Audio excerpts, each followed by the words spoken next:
Welcome everyone on BNP education and BNP nursing classes. तो चलिए आज के क्लास की हम शुरुआत करते हैं। जैसा कि प्रीवियस लेक्चर्स में मैंने आपको इंट्रोड्यूस किया था कि बीएनपी नर्सिंग क्लासेस चैनल पर हम एमसीक्यू सेशन करेंगे, जिसमें कि different different MCQ different different topic से एनाटॉमी फिजियोलॉजी के मैं आपको कंप्लीट कराऊंगा। तो उसी सीरीज को आगे बढ़ाते हुए आज हम पढ़ने वाले हैं आज के नए एमसीक्यू, जो कि आपकी स्क्रीन पर सामने आ रहे होंगे। स्टूडेंट साथ ही साथ क्वेश्चन का जवाब जरूर दें, कमेंट जरूर करें और वीडियो को ज्यादा से ज्यादा स्टूडेंट के साथ में शेयर करें। देखिए, सबसे पहला क्वेश्चन आपकी स्क्रीन पर आ रहा होगा। मैचुरेशन ऑफ बी सेल्स या B lymphocyte takes place at. बेटा क्वेश्चन क्या पूछ रहा है? क्वेश्चन कह रहा है कि बी लिम्फोसाइट, बी सेल्स का बी लिम्फोसाइट का मैचुरेशन कहाँ होता है? मैचुरेशन कहाँ होता है?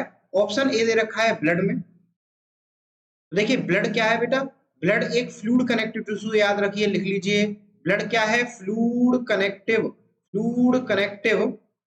टिश्यू। ब्लड क्या है? एक फ्लूइड कनेक्टिव टिश्यू है। तो ब्लड बेटा ऑलरेडी ब्लड के अंदर ही बी सेल्स पाई जाती है, ऑलरेडी ब्लड के अंदर ही बी सेल्स पाई जाती है। तो फॉर्मेशन या मैचुरेशन ब्लड सेल्स का ब्लड नहीं करता है, ध्यान रखिएगा। उसके बाद में दूसरा ऑप्शन है बोन मैरो। बिल्कुल सही, इसका सही आंसर क्या होगा? Bone marrow. क्योंकि बोन मैरो को क्या बोलते हैं हम? बोन मैरो को क्या बोलते हैं? फैक्ट्री। क्या बोलते हैं बेटा? Factory of blood cells. Factory of blood cells यानी ब्लड सेल्स की फैक्ट्री बोला जाता है। यहीं पर क्या होता है? यहीं पर क्या होता है बेटा? फॉर्मेशन। यहीं पर क्या होता है? Formation of blood, formation of blood cells. यहीं पर क्या होता है? ब्लड सेल्स का फॉर्मेशन होता है, याद रहेगा। उसके बाद अगला ऑप्शन दे रखा है ब्रेन। तो देखिए, ब्रेन तो इसका आंसर होगा नहीं, क्योंकि brain is the part of CNS. Brain किसका पार्ट है? सीएनएस का पार्ट है। भाई यहाँ पे क्या पूछा था? मैचुरेशन पूछा था। काय का मैचुरेशन पूछा था क्वेश्चन में? बी लिम्फोसाइट का। देखिए, हम क्वेश्चन के साथ साथ उसके जो तीन ऑप्शन है, भाई एक ऑप्शन तो राइट होगा, ये बात तय है, लेकिन बाकी के जो तीन ऑप्शन है ये गलत क्यों हैं, बाकी के ऑप्शन हम क्यों नहीं लगा रहे हैं, वो भी हम साथ ही साथ समझेंगे। देखिए, कॉन्सेप्ट क्लियर होना चाहिए एक ही बार में। यदि आपका कॉन्सेप्ट क्लियर है तो आपके क्वेश्चन हमेशा सही जाएंगे। तो ब्रेन क्या है बेटा? सीएनएस का पार्ट है, सीएनएस का पार्ट है। उसके अलावा सीएनएस में क्या क्या आता है? ब्रेन भी आता है। भाई ब्रेन तो है ही है, क्या है? ब्रेन तो है ही है। उसके साथ साथ स्पाइनल कॉर्ड भी आती है, स्पाइनल कॉर्ड भी आती है, याद रखिएगा। ब्रेन और स्पाइनल कॉर्ड दोनों के दोनों किस में आते हैं? सीएनएस में आते हैं। तो ब्रेन करता क्या है? ब्रेन करता क्या है? ब्रेन करता है कंट्रोल एंड कोऑर्डिनेशन। क्या करेगा ये? कंट्रोल एंड कोऑर्डिनेशन करेगा, कोऑर्डिनेशन करेगा, याद रखिएगा। कंट्रोल और कोऑर्डिनेशन का काम होता है इसका, ठीक है। स्पाइनल कॉर्ड का भी यही, सीएनएस का पूरे का यही काम है, कंट्रोल एंड कोऑर्डिनेशन करना। तो मैचुरेशन ऑफ बी लिम्फोसाइट तो होगा नहीं। उसके बाद अगला है बेस ऑफ स्कल। अगला ऑप्शन क्या दे रखा है? Base of skull. तो स्कल क्या है? एक बोन है। भाई स्कल क्या है? अपने स्कल की बात हो रही है, बोन है। स्कल की अगर हम बात करें तो स्कल पे सवाल आता है बेटा, याद रखिएगा, स्कल पे सवाल आता है। अगला क्वेश्चन इसी में आपको दे देता हूं, अगला क्वेश्चन इसी में दे देता हूं कि स्कल के अंदर टोटल कितनी बोन होती है? टोटल बोन होती है 22 बोन्स, याद रखिएगा। स्कल के अंदर कितनी बोन होती है? 22 बोन्स होती हैं। स्कल के अंदर कितनी बोन होती है? 22 बोन्स होती हैं। कैसे कैसे हैं? इसको दो तरह से क्लासिफाइड किया गया है। इन बोन्स को कितने तरह से क्लासिफाइड किया गया है? टू टाइप्स में क्लासिफाई किया गया है। Number one is cranial bones, number one is cranial bones, और number two is facial bone. Number two is facial bones, याद रखिएगा। तो क्रेनियल बोन और फेसियल बोन में डिवाइड किया गया है। क्रेनियल बोन होती है टोटल 8 और फेसियल बोन होती है 14, 14 होती है संख्या में, ठीक है। अब क्रेनियल के नाम बता देता हूं फटाफट से। नंबर 1 लिखते चलिए, कॉपी पेन निकाल लीजिए, साथ ही साथ लिखते चलिए। नंबर 1 पर आता है क्रेनियल में फ्रंटल। कौन सी? फ्रंटल। दूसरी आती है पेराइटल, दूसरी आती है पेराइटल बोन। तीसरी बोन आती है ओसिपिटल, ओसिपिटल। फोर्थ पे आता है आपके टेम्पोरल बोन। कौन सी? Temporal bone. और फिफ्थ पे आती है आपकी स्फीनोइड, स्फीनोइड बोन। और 6 नंबर पे आती है आपकी इथमोइड, इथमोइड बोन, ठीक है। अब आप देख रहे होंगे मैंने बताए 8 हैं लेकिन लिखे 6 बेटा। इसलिए लिखा है क्योंकि इसमें टेम्पोरल, टेम्पोरल और पैराइटल ये दोनों होती हैं, दो दो डबल होती है। मतलब ये कैसी होती हैं? पेयर्ड होती हैं, ये पेयर में प्रेजेंट है। पेयर में प्रेजेंट है, ठीक है, दो पेयर नहीं है, पेयर में प्रेजेंट है, सिंगल एक पेयर होता है इनका, मतलब दो हो गई, मतलब कितनी हो गई, दो दो हो गई, बाकी सब बेटा सिंगल है, बाकी सब कैसी हैं, सिंगल है, एक एक बोन होती है, याद रहेगा। ऐसे फेशियल का अगर हम क्लासिफिकेशन करें तो फेशियल के अंदर टोटल 14 बोन है, कैसे हैं, देखो फेशियल को भी पेयर्ड और अनपेयर्ड में बांटा गया है, किसमें बांटा गया है, पेयर्ड और अनपेयर्ड में बांटा गया है, याद रखिएगा, पेयर्ड और अनपेयर्ड में बांटा गया है। पेयर्ड का मतलब इसमें दो बोन होंगी, सिंगल बोन नहीं होगी, तो कौन कौन सी होंगी पेयर्ड, एक होती है वोमर, एक मिनट, पेयर में कौन सी होंगी, पेयर के अंदर कौन सी आएंगी और अनपेयर्ड के अंदर कौन सी आएंगी, तो पहले मैं आपको लिखा देता हूं अनपेयर्ड, पहले अनपेयर्ड याद रखिए, अनपेयर्ड में आएगी वोमर, वोमर, और दूसरी आएगी मैंडिबल, और आएगी मैंडिबल, बेटा याद रखिएगा बूमर और मैंडिबल ये दोनों की दोनों बोन किसमें आती हैं, अनपेयर्ड में, मतलब ये संख्या में एक ही एक होती है, सिंगल होती है। एक क्वेश्चन यहीं पर बता देता हूं, जो बूमर बोन है ये क्या बनाती है, सेप्टम बनाती है, क्या बनाती है, सेप्टम ऑफ नोज, ठीक है, नोज या नेजल कैविटी का क्या बनाती है, सेप्टम बनाती है। और जो मैंडिबल बोन है ये क्या है, ये लार्जेस्ट बोन है, क्या है, largest bone of skull, largest bone of skull बोला जाता है इसको, ठीक है, मैंडिबल को क्या बोलते हैं, लार्जेस्ट बोन ऑफ स्कल, और only movable bone of skull, दोनों पे ही सवाल आता है, दोनों पे ही सवाल आता है, only only movable only movable bone only movable bone of skull, यानी स्कल की अकेली मूवेबल बोन होती है, याद रहेगा। अब बात करते हैं पेयर्ड में, जिनकी संख्या कितनी होगी, सभी दो दो होंगी, तो सबसे पहले नंबर पे आती है आपकी मैक्सिला, मैक्सिला, मैक्सिला कौन सी बोन होंगी, देखिए सामने देखिए, ये नोज के नीचे लिप्स के ऊपर जो बोन होती है इसे हम क्या कहते हैं, मैक्सिला बोन कहते हैं। उसके बाद दूसरी आती है बेटा जायगोमेटिक, जायगोमेटिक इसको हम क्या बोलते हैं, चीक बोन भी बोलते हैं, जायगोमेटिक को हम चीक बोन भी बोलते हैं, ये वाली होंगी। उसके बाद थर्ड अगली आती है नेजल बोन, अगली कौन सी आएगी, नेजल बोन। उसके अलावा फोर्थ नंबर पे आएगा आपका inferior inferior nasal inferior nasal कौन का, इंफीरियर नेजल कौन का, अगले पे कौन सी आएंगी, इंफीरियर नेजल कौन का, ठीक है। नेक्स्ट इंफीरियर नेजल कौन का, अगला पैलेटाइन, पैलेटाइन याद रखिएगा, पैलेटाइन अगला कौन सा है, पैलेटाइन, ठीक है, लिख लीजिए पैलेटाइन। उसके बाद सिक्स्थ नंबर पे आएंगी आपकी लेक्राइमल, लेक्राइमल बोन, ठीक है, lacrimal bone.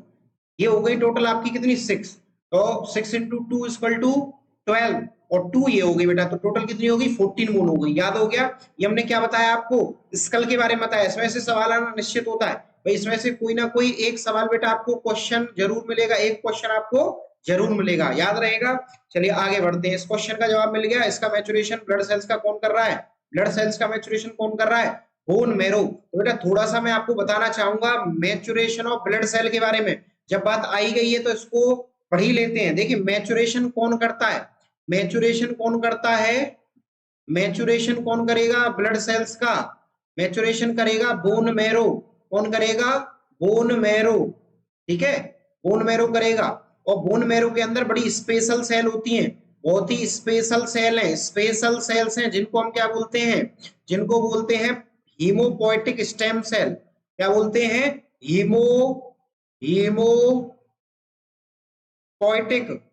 POIE, haemopoietic stem cells, stem cells क्या बोलते हैं इनको, हीमोपोएटिक स्टेम सेल्स बोलते हैं, याद रखिएगा। यही यही हीमोपोएटिक स्टेम सेल आगे चल के फर्दर आगे चल के सभी प्रकार की ब्लड सेल में चेंज होती है, याद रखिए। तो ये भी एक क्वेश्चन है, बोन मैरो के अंदर कौन सी सेल होती है, हीमोपोएटिक स्टेम सेल होती है, जो आगे चल के फर्दर आरबीसी, डब्ल्यूबीसी और प्लेटलेट्स बनाती हैं, आगे चल के फर्दर आरबीसी, डब्ल्यूबीसी, प्लेटलेट्स बनाती हैं, ठीक है। तो इनको हीमोपोएटिक स्टेम सेल जो होती हैं उनको दो में क्लासिफाइड किया गया है, दो में क्लासिफाइड किया गया है, एक माइलॉइड सीरीज में, एक किसमें किया गया है, एक myeloid stem cell, myeloid series की सेल्स, और एक लिम्फोइड स्टेम सेल, दो में डिवाइड किया गया। हीमोपोएटिक स्टेम सेल भी दो तरह की होती हैं, एक कौन सी, माइलॉइड, एक होती है myeloid stem cells, stem cell, कई सवाल आएंगे यहाँ से, माइलॉइड स्टेम सेल, और दूसरी होती है लिम्फोइड, दूसरी होती है लिम्फोइड स्टेम सेल्स, याद रखिएगा, दूसरी प्रकार की सेल है लिम्फोइड स्टेम सेल दो में बांटा गया है। तो जो माइलॉइड सीरीज की सेल है, मतलब माइलॉइड जो स्टेम सेल है, वो कौन कौन सी सेल्स बनाती हैं? वो बनाती है बेटा मेगा कैरियोसाइट। कौन सी? Megakaryoblast. पहले मेगा कैरियोब्लास्ट बनाएंगी, जो आगे चल के क्या बनाएंगी? Mega karyocyte. मेगा कैरियोसाइट क्या बनाएंगी? मेगा कैरियोसाइट बनाएंगी, ठीक है। और नेक्स्ट अगले टाइप की जो सेल आएगी माइलॉइड स्टेम सेल में, अगले टाइप की सेल कौन सी होगी? Pro erythroblast. पहला स्टेज क्या होगी? Pro erythroblast. ये क्या बता रहा हूं मैं आपको? स्टेजेस बता रहा हूं। तो सबसे पहली स्टेज है प्रो इरिथ्रोब्लास्ट। उसके बाद में ये किसमें चेंज होगा? रेटिकुलोसाइट में। रेटिकुलोसाइट अगली स्टेज कौन सी होगी? रेटिकुलोसाइट। पहली प्रो इरिथ्रोब्लास्ट और दूसरी है रेटिकुलोसाइट। और रेटिकुलोसाइट बाद में फर्दर किसमें डिवाइड होगी? ये क्या बनाएगी? इरिथ्रोसाइट। क्या बनाएगी? इरिथ्रोसाइट। याद रहेगा, इरिथ्रोसाइट को हम क्या कहते हैं? आरबीसी। याद रखिए, प्रो इरिथ्रोब्लास्ट रेटिकुलोसाइट बनाएंगी, देन उसके बाद आरबीसी बनेगी। मतलब यहां पर बेटा सवाल आता है, लिख लो क्वेश्चन क्या आता है कि इरिथ्रोब्लास्ट सॉरी इरिथ्रोसाइट आरबीसी किस सीरीज की सेल है? तो आंसर आएगा आपका माइलॉइड सीरीज की सेल है। किस सीरीज की सेल है? माइलॉइड सीरीज की सेल है। उसके अलावा आगे हम देखें तो जो अगली सेल्स हैं, अगली भाई देखो प्रो इरिथ्रोब्लास्ट आपने पढ़ लिया। उसके बाद में अगला अगला क्लासिफिकेशन क्या रहेगा? माने अगली सेल्स क्या होंगी? अगली सेल्स होंगी माइलोब्लास्ट। कौन सी सेल होंगी अगली? माइलोब्लास्ट, ठीक है। इसको यहां लिख लेते हैं, माइलोब्लास्ट सेल। अगली कौन सी सेल होंगी? माइलोब्लास्ट सेल होंगी, जो किसमें डिवाइड होंगी? जो आगे चल के फर्दर 3 में डिवाइड होंगी, जिनको ग्रेनुलोसाइट बोला जाता है। माइलोब्लास्ट किसमें फर्दर डिवाइड होंगी? 3 में डिवाइड होंगी। कौन कौन सी? ईसनोफिल, ईसनोफिल्स, ईसनोफिल्स पुरानी कल की वीडियो मैंने आपको पढ़ाया था इनके बारे में। ईसनोफिल, बेसोफिल, बेसोफिल और न्यूट्रोफिल और न्यूट्रोफिल्स। याद रहेगा, इन 3 में ये आगे चल के मैच्योर होती हैं।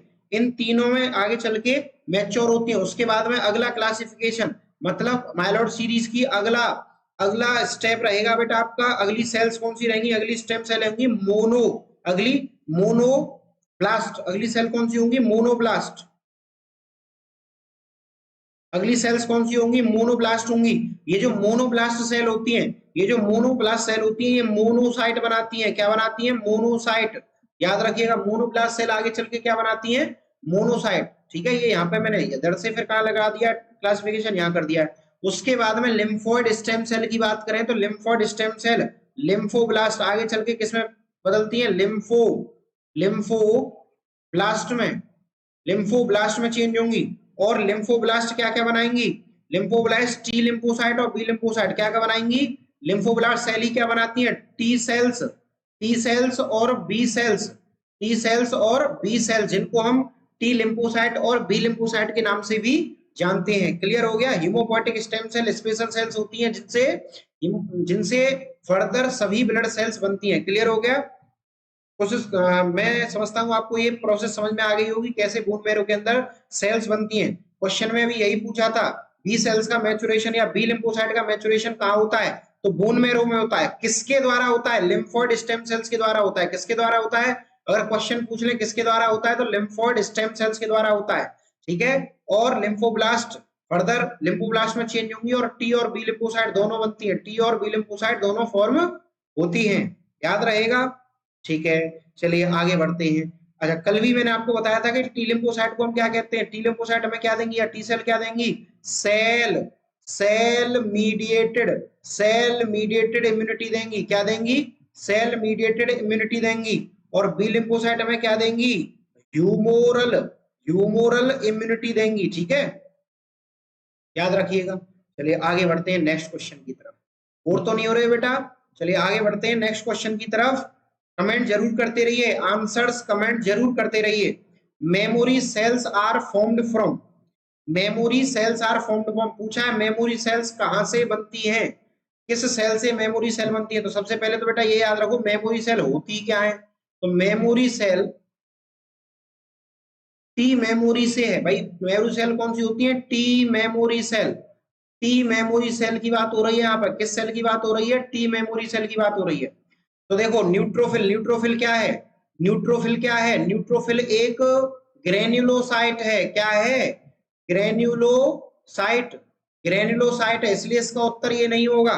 दूसरा ईस्नोफाइट्स, ये भी इसका आंसर नहीं होगा, तो इसका आंसर होगा सी, लिम्फोसाइट। याद रखिएगा, इसका सी आंसर होगा लिम्फोसाइट, क्योंकि मैंने अभी अभी जस्ट आपको क्या बताया था कि जो लिम्फोसाइट हैं, लिम्फोसाइट हैं वो कितने में डिवाइड होते हैं, दो में डिवाइड होते हैं, एक टी लिम्फोसाइट और एक बी लिम्फोसाइट, जिसमें से टी लिम्फोसाइट फर्दर फर्दर चार प्रकार की सेल होती है टी लिम्फोसाइट में। याद रखिएगा, सवाल आता है, चार प्रकार की सेल होती है टी लिम्फोसाइट में, कौन कौन सी?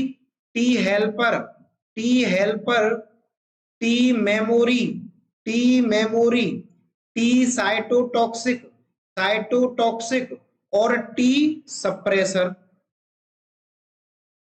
चार प्रकार की सेल होती है, T helper, T memory, T cytotoxic और टी सप्रेसर। याद रहेगा। तो इनमें से अगर मेमोरी जगह हेल्पर पूछा जाता तो भी इसका आंसर सी होता, मेमोरी पूछा गया इसलिए भी सी रहेगा, साइटोटॉक्सिक होता, सप्रेसर होता, कुछ भी होता तो आंसर क्या होता बेटा? लिम्फोसाइट ही होता, क्योंकि लिम्फोसाइट, लिम्फोसाइट टी और बी में डिवाइडेड होती है। ठीक है, बी लिम्फोसाइट हमें क्या देती है? बी लिम्फोसाइट से हमें क्या मिलेगा? एंटीबॉडीज मिलेंगी। क्या मिलेंगी यहाँ पर?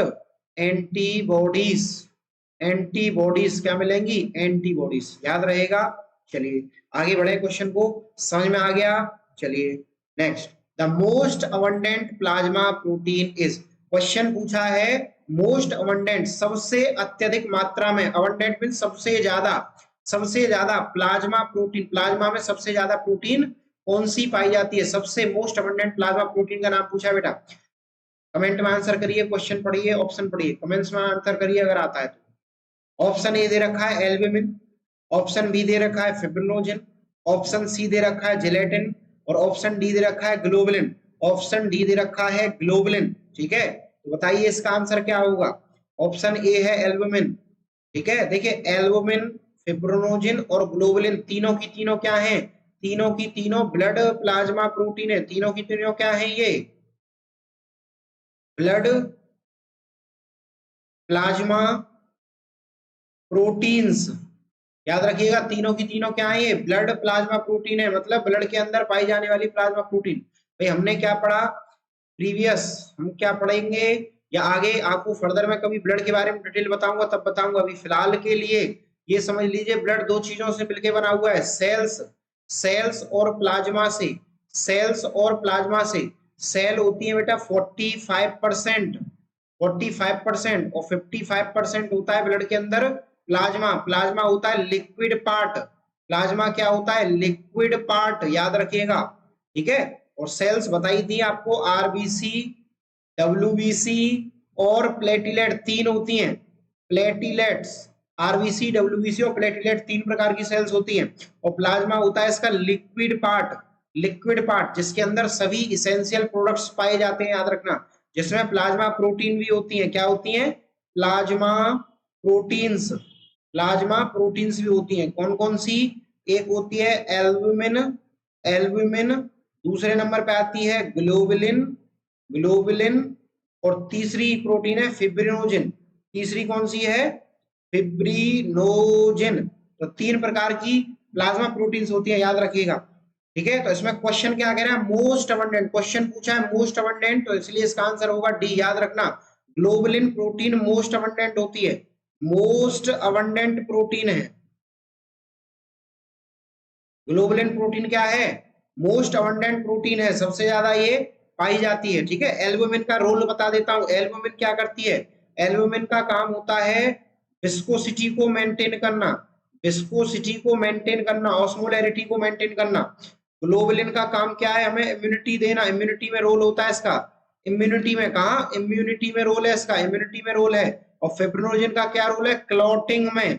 याद रखिएगा, लिख लीजिए, क्वेश्चन आता है क्लॉटिंग में। और इसको हम फर्स्ट क्लॉटिंग फैक्टर भी कहते हैं, फर्स्ट क्लॉटिंग फैक्टर भी बोलते हैं। ठीक है, फर्स्ट क्लॉटिंग फैक्टर। बेटा रेगुलर वीडियोस को देखते रहिए, नई नई वीडियोस पर डे आपके चैनल पे बीएनपी नर्सिंग क्लासेस पे आती रहेंगी। चलिए आगे बढ़ते हैं अगले क्वेश्चन की तरफ।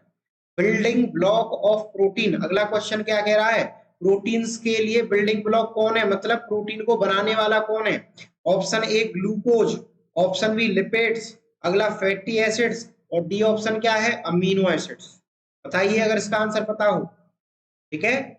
देखिए glucose, lipid, fatty acid, amino acid पूछा है। प्रोटीन के बिल्डिंग ब्लॉक, मतलब प्रोटीन किससे मिलकर के बना हुआ है, तो प्रोटीन बेसिकली अमीनो एसिड से मिलकर के बना हुआ होता है, याद रखिएगा। इसका सही आंसर क्या होगा, D. D option is right, याद रखिएगा, D option is right, D option right है, डी ऑप्शन सही है बिल्कुल। ठीक है, चलिए नेक्स्ट क्वेश्चन की तरफ आगे बढ़ते हैं।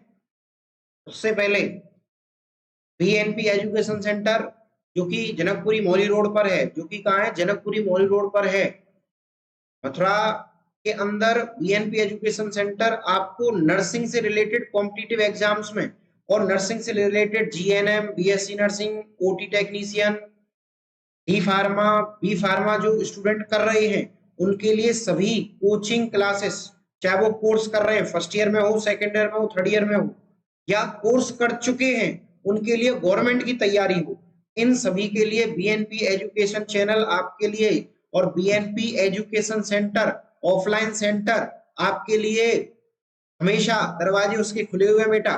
कभी भी आप आकर के विजिट कर सकते हैं, बीएनपी एजुकेशन सेंटर जनकपुरी में आप कभी भी आकर के विजिट कर सकते हैं, क्लासेस ले सकते हैं।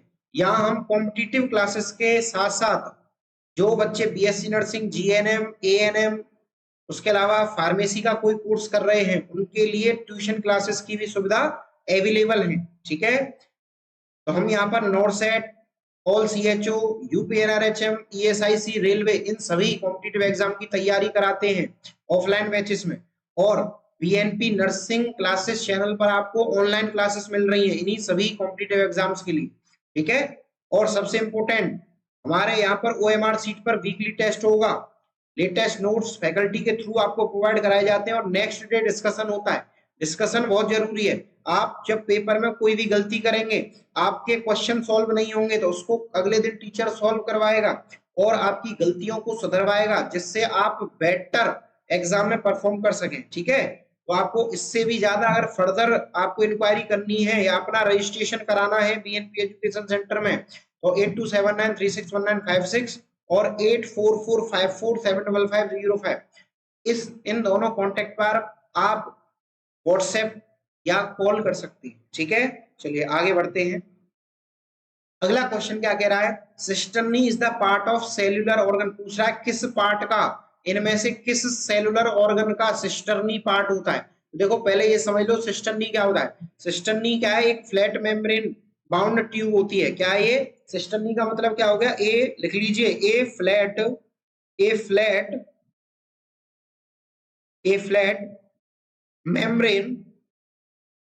membrane bound, a flat membrane bound tube like structure, bound tube like structure। ठीक है, तो एक flat membrane bound tube like structure को क्या कहते हैं, हम सिस्टर्नी बोलते हैं। क्या बोलते हैं इसको, हम सिस्टर्नी बोलते हैं, याद रखिएगा। तो आप इस डायग्राम में देख सकते हो, देखो एक फ्लैट क्या है, एक ट्यूब लाइक स्ट्रक्चर है जो मेम्ब्रेनस बाउंड है, मेम्ब्रेन की तरह बाउंड है और ट्यूब लाइक स्ट्रक्चर होती है, जिसको हम क्या कहते हैं, सिस्टर्नी बोलते हैं। याद रखिएगा ये कहाँ कहाँ होती है, ये एंडोप्लाज्मिक रेटिकुलम में भी होती है और गोल्जी बॉडी में भी होती है। एंडोप्लाज्मिक रेटिकुलम में भी होती है और गोल्जी बॉडी में भी होती है, इसीलिए इसका आंसर क्या होगा, D. D option is right, याद रखिएगा। इस क्वेश्चन का सही ऑप्शन क्या होगा, इस क्वेश्चन का सही ऑप्शन क्या होगा, डी। डी इज राइट, याद रखिएगा। सिस्टर्नी कहाँ कहाँ होती है, एंडोप्लाज्मिक रेटिकुलम और गोल्जी एपरेटस में, याद रखना। अच्छा, गोल्जी एपरेटस का क्या काम होता है, इसका काम होता है पैकिंग ऑफ प्रोटीन। इसका काम क्या होता है, पैकिंग ऑफ प्रोटीन। नीचे जो चित्र दिख रहा है वो किसका है, ये जो आपको डायग्राम दिख रहा है ये काय का डायग्राम है, ये गोल्जी एपरेटस का ही डायग्राम है। ठीक है, और एंडोप्लाज्मिक रेटिकुलम ईआर का काम क्या होता है, इसका काम है ट्रांसपोर्टेशन ऑफ प्रोटीन। क्या है, ट्रांसपोर्टेशन ऑफ प्रोटीन्स। याद रखिएगा, सेल्स के अंदर प्रोटीन्स का ट्रांसपोर्टेशन करता है ईआर और पैकिंग करता है गोल्जी एपरेटस, याद रहेगा। चलिए आगे बढ़ते हैं अगले नेक्स्ट क्वेश्चन की तरफ। क्वेश्चन कह रहा है बेटा normal pH of blood. Question क्या कह रहा है, नॉर्मल पीएच ऑफ ब्लड। देखिए हम एमसीक्यू सीरीज कर रहे हैं, तो एमसीक्यू सीरीज आपके कॉम्पिटिटिव एग्जाम को ध्यान में रखते हुए चला रहे हैं, जिसमें आपके हर चैप्टर से रिलेटेड जो प्रीवियस ईयर क्वेश्चन है वो आपके रहेंगे। ठीक है, तो नॉर्मल पीएच पूछा है ब्लड का, तो ब्लड का नॉर्मल पीएच क्या रहेगा, ब्लड का नॉर्मल पीएच रहता है, फिक्स है ये सवाल, फिक्स है, सी ऑप्शन राइट है, 7.35 से लेकर 7.45। हमेशा याद रखिए, इसके अलावा कोई भी ऑप्शन आए गलत है। यही ऑप्शन आपको इनके बीच में ही वैल्यू लेनी है। कहां से कहां तक? 7.35 से लेकर 7.45 तक आपको बेटा वैल्यू टिक करनी है, इसी को हिट करना है आपको, इसी को हिट करना है, ठीक है। नॉर्मल पीएच पूछा जाएगा तो इसी को हिट करना है। क्लियर हो गया? चलिए आगे बढ़ते हैं। ब्लड के बारे में मैंने आपको बता ही दिया था। ब्लड क्या है? एक फ्लूइड कनेक्टिव टिश्यू है। क्या है? एक फ्लूइड कनेक्टिव टिश्यू था, ठीक है। और है भी भाई, क्या है ये? फ्लूइड कनेक्टिव टिश्यू है, ये क्वेश्चन आता है। चलिए, और इसको, हाँ, इसको फ्लूइड ऑफ लाइफ भी बोलते हैं, इसको हम फ्लूइड ऑफ लाइफ के नाम से भी जानते हैं। ये भी एक क्वेश्चन है, फ्लूइड ऑफ लाइफ के नाम से भी इसको जाना जाता है। चलिए आगे बढ़ते हैं नेक्स्ट क्वेश्चन की तरफ। क्वेश्चन कह रहा है which of the following is the function of sodium in body. Question पूछ रहा है कि इनमें से कौन सा फंक्शन सोडियम का है। देखिए, सोडियम का बहुत बड़ा रोल होता है बॉडी के अंदर, सोडियम का बहुत बड़ा रोल होता है बॉडी के अंदर। याद रखिएगा, सोडियम का काम क्या है? सोडियम का काम होता है, याद रखिएगा, ये एक वाटर होल्डिंग सब्सटेंस है। ये क्या करेगा? ये वाटर को होल्ड करता है। वाटर को क्या करेगा? वाटर होल्डिंग है ये, ठीक है। वाटर होल्डिंग सब्सटेंस है या आयन है, वाटर होल्डिंग आयन है, ठीक है। वाटर को होल्ड करता है। अब क्वेश्चन पढ़ लीजिए। क्वेश्चन कह रहा है which of the following function of sodium. Sodium का फंक्शन बॉडी में पूछ रहा है। तो देखो, ऑप्शन ए दे रखा है फॉर्मेशन ऑफ बोन्स। नहीं, बोन का फॉर्मेशन नहीं, बोन का फॉर्मेशन नहीं होगा, क्योंकि बोन तो भाई दो चीजों से मिलकर के बनी हुई है। बोन तो दो चीजों से मिलकर बनी हुई है। कौन कौन सी? एक कैल्शियम और एक फॉस्फेट, एक कैल्शियम और एक फॉस्फेट, इन दो चीजों से मिलकर के बनी हुई है, ठीक है। कैल्शियम फॉस्फेट से मिलकर के बनी हुई है, ठीक है, याद रहेगा। दूसरा, functioning of skeleton muscle. Skeleton muscle की फंक्शनिंग के लिए रेस्पॉन्सिबल होता है। हाँ, हो सकता है, लेकिन इस क्वेश्चन के लिए ये आंसर सही नहीं है, क्योंकि स्केलेटन मसल्स कौन सी होती हैं? अच्छा, मैंने आपको बताया था स्केलेटन मसल कौन सी होती हैं, जो कि वॉलेंट्री होती हैं, वॉलेंट्री होती हैं, जिनको हम अपनी इच्छा से कंट्रोल कर सकते हैं। कार्डियक मसल की फंक्शनिंग नहीं, क्योंकि कार्डियक मसल क्या होती है? कार्डियक मसल इनवॉलेंट्री होती हैं, इनवॉलेंट्री होती हैं, ठीक है। कार्डियक मसल कैसी होती हैं? इनवॉलेंट्री होती हैं। इनका काम क्या होता है? इनका काम है हार्ट में कॉन्ट्रैक्शन और रिलैक्स कराना, या कह सकते हैं हम pumping, pumping of blood, pumping of blood, blood को पंप कराना होता है। क्या आप हार्ट को कंट्रोल कर सकते हो?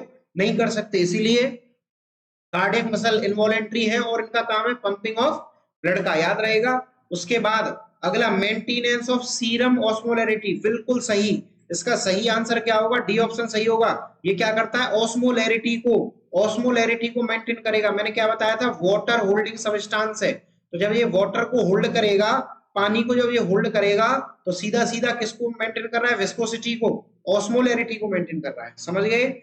वाटर होल्डिंग होने की वजह से क्या कर रहा है? ऑस्मोलैरिटी को मेंटेन कर रहा है। क्लियर हो गया? चलिए, उसके बाद में इसकी सोडियम का, भाई जैसे नाम आ गया सोडियम का, तो सोडियम की थोड़ी सी मैकेनिज्म पढ़ लेते हैं, थोड़ी सी मैकेनिज्म पढ़ लेते हैं कि किस मैकेनिज्म के थ्रू ये बीपी का, इसका कनेक्शन बेटा बीपी से भी है, सोडियम का कनेक्शन बीपी से भी है। तो ये किसके थ्रू कंट्रोल होता है? मतलब एक मैकेनिज्म है बॉडी के अंदर, एक है मैकेनिज्म रास मैकेनिज्म, जिसका पूरा नाम है रेनिन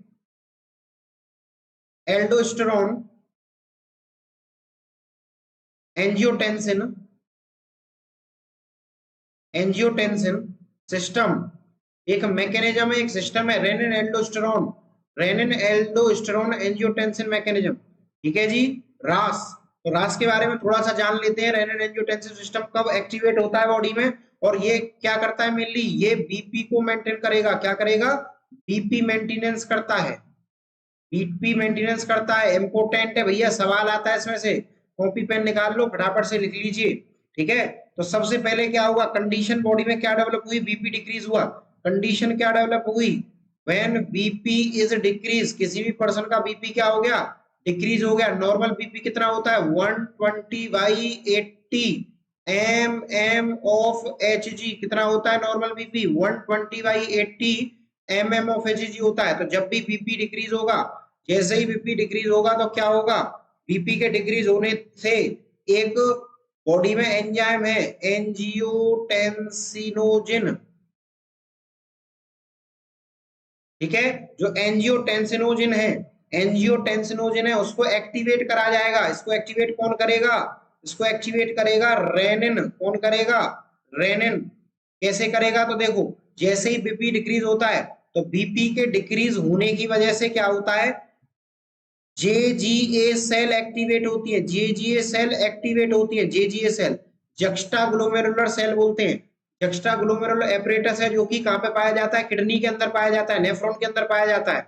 इनको हम क्या कहते हैं? जक्स्टा जक्स्टा ग्लोमेरुलर एपरेटस, जिसमें जेजीए सेल होती है, जिसमें क्या होती है? जेजीए सेल जो सीक्रेट करती है क्या? रेनिन।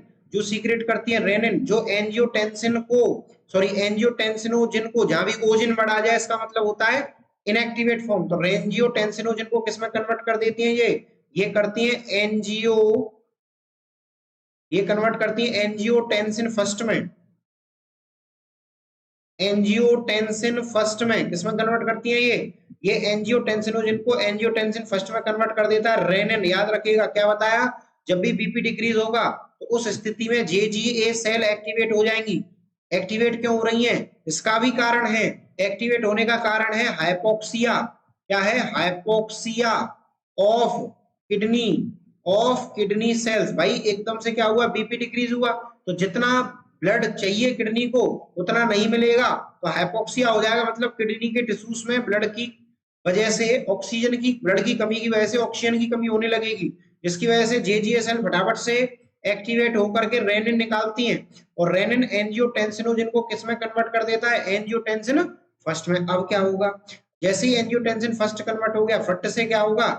एक एसीई नाम का एंजाइम निकलेगा जिसको हम बोलते हैं एसीई, एंजियोटेंसिन कन्वर्टिंग एंजाइम। क्या बोलते हैं इसको? एंजियोटेंसिन कन्वर्टिंग, लिख लीजिए, कन्वर्टिंग एंजाइम। इस पर भी सवाल आता है, ठीक है, एसीई की फुल फॉर्म पूछ सकते हैं। एंजियोटेंसिन कन्वर्टिंग एंजाइम जो कि कहां से सीक्रेट होता है? ये सीक्रेट होता है लंग्स से। याद रखना, कहां से सीक्रेट होता है? लंग्स से सीक्रेट होता है। एंजियोटेंसिन कन्वर्टिंग एंजाइम कहां से सीक्रेट होता है? लंग्स से सीक्रेट होता है।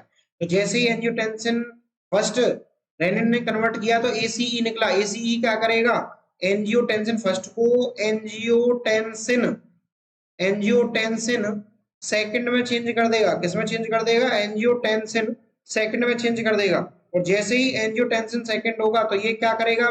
ये क्या करेगा? ये करेगा वेसोकॉन्स्ट्रिक्शन। क्या कर देगा? वेसोकॉन्स्ट्रिक्शन, वेसोकॉन्स्ट्रिक्शन कर देगा, वेसोकॉन्स्ट्रिक्शन कर देगा। एक काम तो ये करेगा वेसोकॉन्स्ट्रिक्शन, जिसकी वजह से क्या होगा? बीपी बढ़ेगा, बीपी इंक्रीज होगा या नॉर्मल हो जाएगा। भाई बढ़ा हुआ है, सॉरी घटा हुआ है तो घटा हुआ बढ़ गया तो नॉर्मल हो गया। और दूसरा काम क्या करेगा ये? दूसरा सोडियम प्लस वाटर, सोडियम और वाटर के रीएब्जॉर्प्शन, रीएब्जॉर्प्शन, रीएब्जॉर्प्शन को क्या कर देगा? ये रीएब्जॉर्प्शन को क्या कर देगा? इंक्रीज कर देगा। सोडियम और वाटर के रीएब्जॉर्प्शन को बढ़ा देगा, जिससे क्या होगा? बीपी इंक्रीज हो जाएगा या नॉर्मल हो जाएगा। ठीक है, इंक्रीज या नॉर्मल हो जाएगा। समझ में आ गया? क्लियर हो गया? तो ये था रास मैकेनिज्म, रेनिन एंजियोटेंसिन मैकेनिज्म, जिसमें से आपका सवाल आता है। ठीक है, चलिए उसके बाद में आगे बढ़ते हैं। अगला question, fluid compartment of blood. Question क्या पूछ रहा है? Fluid compartment of blood, blood का फ्लूइड कंपार्टमेंट क्या है? देखिए, ये तो मैं आपको पहले ही बता चुका हूँ, ब्लड दो चीजों से मिलकर बना हुआ है, सेल और प्लाज्मा, जिसमें से प्लाज्मा क्या है? फ्लूइड कंपार्टमेंट है। तो इसके इसलिए इसका सीधा सीधा आंसर क्या हो गया? सीधा सीधा आंसर हो गया प्लाज्मा। लिम्फ क्यों नहीं है इसका आंसर? लिम्फ इसलिए नहीं है क्योंकि लिम्फ भले ही फ्लूइड कनेक्टिव, ये भी क्या है? एक फ्लूइड कनेक्टिव टिश्यू है। क्या है ये? फ्लूइड कनेक्टिव टिश्यू है, लेकिन फिर भी ये क्यों, ये फिर भी फ्लूइड कंपार्टमेंट नहीं है ब्लड का, क्योंकि लिम्फ एक अलग से फ्लूइड है, एक सेपरेट फ्लूइड है। ठीक है, तो इंट्रासेलुलर और एक्स्ट्रासेलुलर फ्लूइड से भी इसका कोई संबंध, ब्लड से कोई संबंध इसका नहीं है। ठीक है, तो इसलिए इसका प्लाज्मा क्या रहेगा? बी आंसर करेक्ट रहेगा। ठीक है, तो आज के लिए इतना ही।